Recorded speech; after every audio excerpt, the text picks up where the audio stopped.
Dans cette vidéo, je te montre comment calculer le taux d'une rentabilité et comment calculer le montant de ton cash flow. Allez, c'est parti!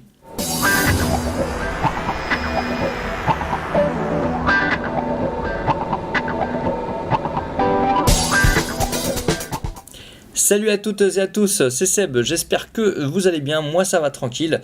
Avant de commencer, abonne-toi à la chaîne pour suivre mon aventure vers l'indépendance financière.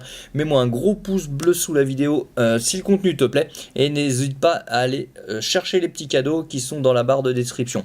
On va se retrouver derrière mon PC, je vais te montrer comment calculer une rentabilité. Donc c'est pas la peine de prendre des notes car je t'ai fait un PowerPoint et tu auras juste à le télécharger gratuitement, pareil, dans la barre de description. Allez, on se retrouve tout de suite de l'autre côté, c'est parti, on y va.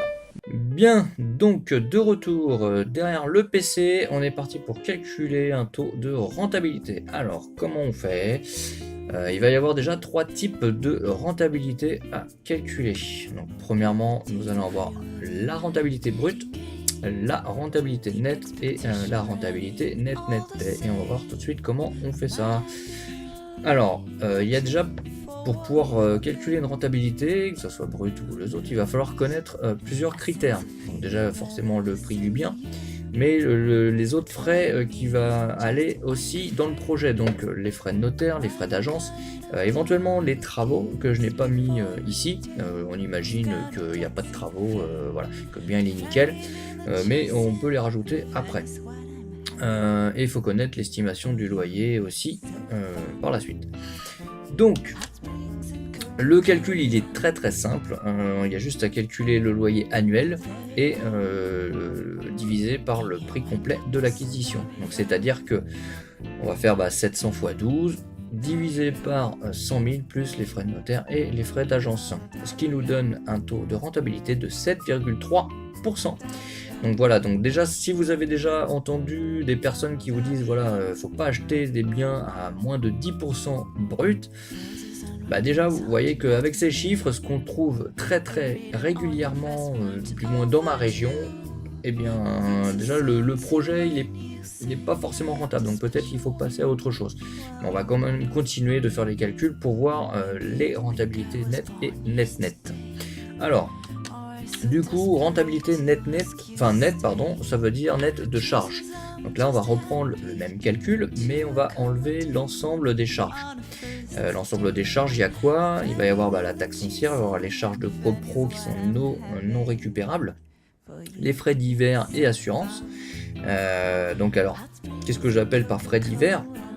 On va voir déjà si vous êtes en meublé par exemple, vous faites de la colocation, vous faites un forfait de charge, l'électricité, voilà, vous allez la prendre à votre nom et vous allez faire un forfait, donc c'est vous qui allez la payer. Alors certes, vous allez la retranscrire un petit peu dans le loyer, mais voilà, faut la calculer. Alors dans cet exemple, c'est pas vraiment bon parce que j'ai pris de loyer nu, donc on va pas forcément le prendre en compte, mais voilà, si vous faites ça, il faut savoir qu'il faut le prendre en compte. Ensuite, il y a la gestion locative, ça a un coût, et les travaux d'entretien, donc le coût de peinture à passer à chaque changement de locataire, le robinet qui fuit, les meubliers à changer, etc. Voilà, ça c'est les frais divers. On peut aussi inclure donc un mois de vacances locatives, faut faire les calculs sur 11 mois. Voilà, vaut mieux prévenir que guérir. C'est mieux de calculer large et puis de ne pas se faire avoir dans l'autre sens. Voilà, alors donc le calcul du coup, c'est le loyer annuel moins les charges de copro, la taxe foncière, les assurances, divisé par le prix d'acquisition. Donc là on a pris sur 11 mois, donc 700 x 11, moins donc les charges et les assurances, divisé par 115 000 €, ce qui nous donne une rentabilité nette à 4,6%. Voilà, déjà vous voyez qu'on passe de 7 à 4,5, il y a une grosse différence. Ensuite, pour pouvoir calculer la rentabilité net, donc c'est-à-dire moins les impôts, il va falloir déjà savoir combien on va payer d'impôts. Et pour calculer l'impôt, alors là j'ai pris l'exemple en location nue, donc en régime micro-foncier. Il faut savoir qu'il y a plein d'autres régime. Il va pouvoir y avoir micro-BIC si vous le louez en meublé.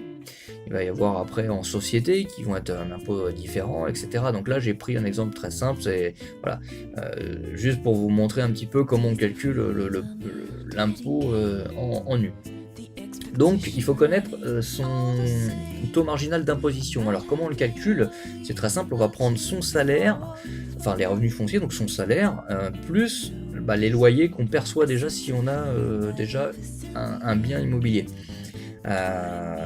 Si on n'a pas de bien immobilier, là par exemple j'ai pris un salaire, et mettons un couple qui va être dans la tranche à 30%. Donc on note que le TMI est à 30%.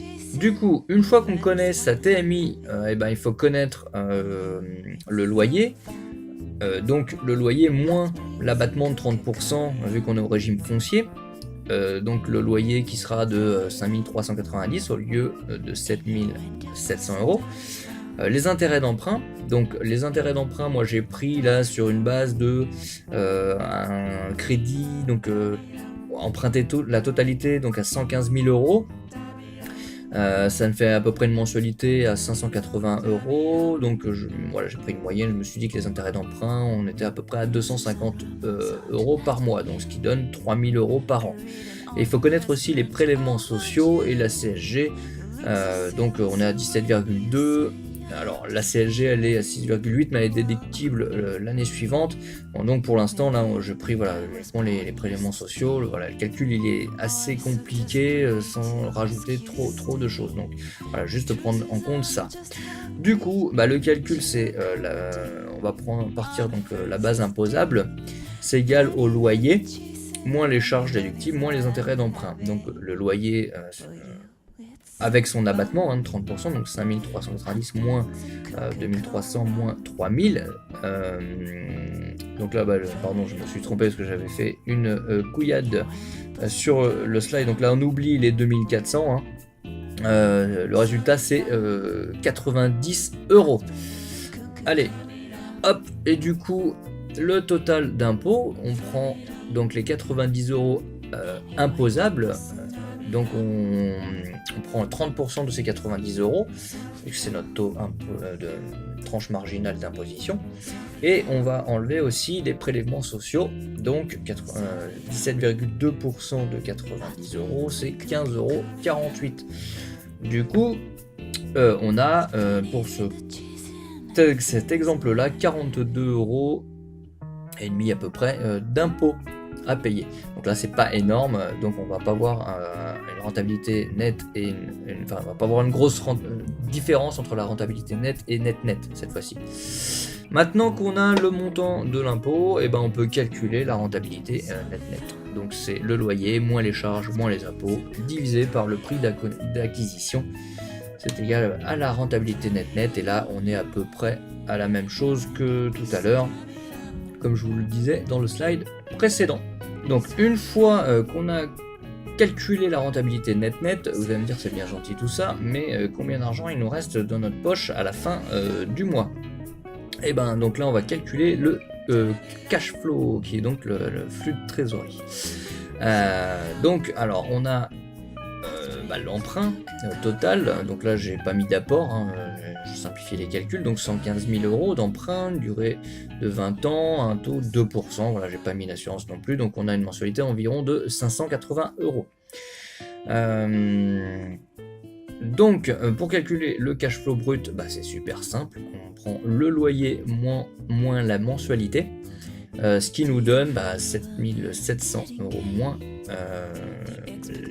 580 x 12, ce qui nous donne 740 euros par an. Donc on a un cash flow brut de 61 euros par mois. Vous voyez que c'est léger, on va pas aller bien loin, il suffit qu'il nous arrive 2-3 galères et voilà. On va pas s'enrichir avec ça. Ensuite, donc le cash flow net, on va enlever cette fois-ci les charges. Donc le loyer moins la mensualité, moins les charges, ce qui nous donne cette fois-ci moins 1560 euros par an.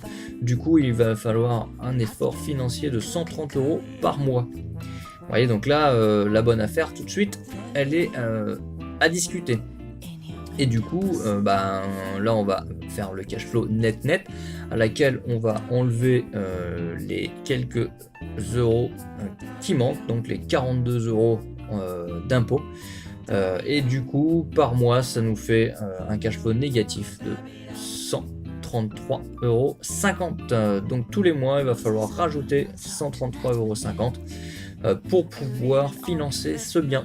Donc vous voyez, c'est un projet qui n'est pas du tout rentable, donc il va falloir fuir devant ce type de projet.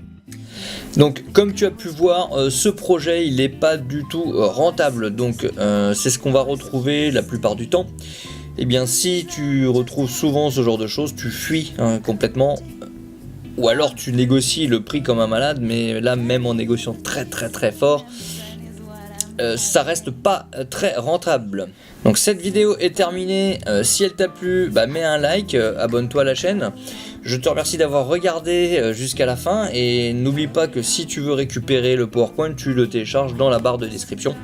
En sachant que ces calculs-là, c'est bien de savoir les faire, mais tu ne vas pas être obligé de les faire à la main à chaque fois. Il existe un logiciel sur internet qui est extrêmement puissant que je compte te présenter très rapidement dans une prochaine vidéo. Voilà, merci à vous de m'avoir suivi et je vous dis à plus tard pour une prochaine vidéo. Ciao!